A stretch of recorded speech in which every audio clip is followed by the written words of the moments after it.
Adanna was a young girl with skin as smooth as cocoa and eyes that sparkled like the morning sun. She lived in a small village surrounded by tall, green mountains where the air smelled of fresh earth and ripe fruits. Every morning, before the roosters even crowed, she would tie her wrapper tight, pick up her rusty hoe, and climb the steep hills to farm yams and cassava. Her family was poor, and the little money they made from selling crops was barely enough to feed them.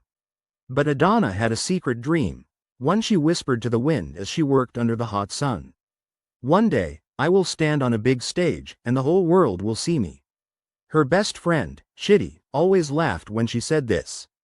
"Adanna, models are from the city, not from villages like ours," he would say, shaking his head.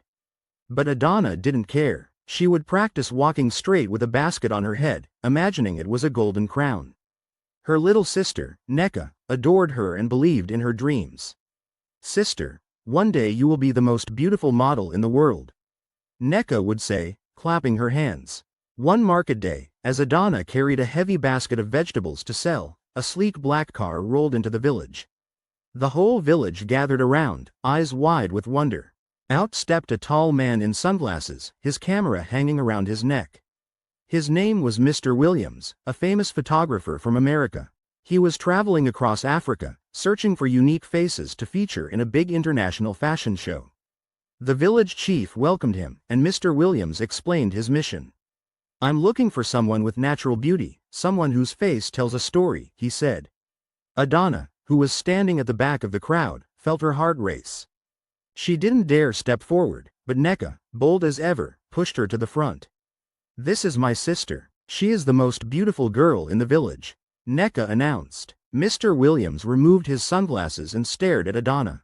Her confidence wavered, but she stood tall, remembering all the times she had practiced her model walk in the fields. Mr. Williams smiled. "You have something special," he said. "Would you like to come to America and be a model?" The village erupted in excitement. Some people cheered, while others shook their heads in disbelief. Adanna's parents were hesitant. America was so far away. But her grandmother, a wise old woman who had once traveled to the city in her youth, placed a hand on Adanna's shoulder. "This is your destiny, my child. Go and make us proud." With tears in her eyes, Adanna hugged her family tightly and promised to return one day as a star. The journey to America was like a dream. Adanna had never seen such tall buildings or so many cars in her life. Mr. Williams introduced her to a modeling agency, where she was trained to walk, pose, and speak with confidence. At first, she struggled. Her English was broken, and the high heels felt like torture. But she refused to give up. Every night, she practiced until her feet ached, repeating English phrases until they rolled off her tongue smoothly. Her big break came when she was chosen to walk in a famous fashion show in New York. The stage lights blinded her, and her knees trembled, but she remembered her village, her family, and all the times she had carried heavy baskets up the mountain. "If I can do that, I can do this," she told herself. As she stepped onto the runway, the crowd gasped. Her natural grace, her radiant smile, and the story in her eyes captivated everyone. Cameras flashed like lightning, and by the end of the show, designers were fighting to have her in their campaigns. Soon, Adanna was everywhere, magazine covers, billboards, and even music videos. She won the Model of the Year award, and her face became a symbol of beauty and resilience. But fame didn't change her heart.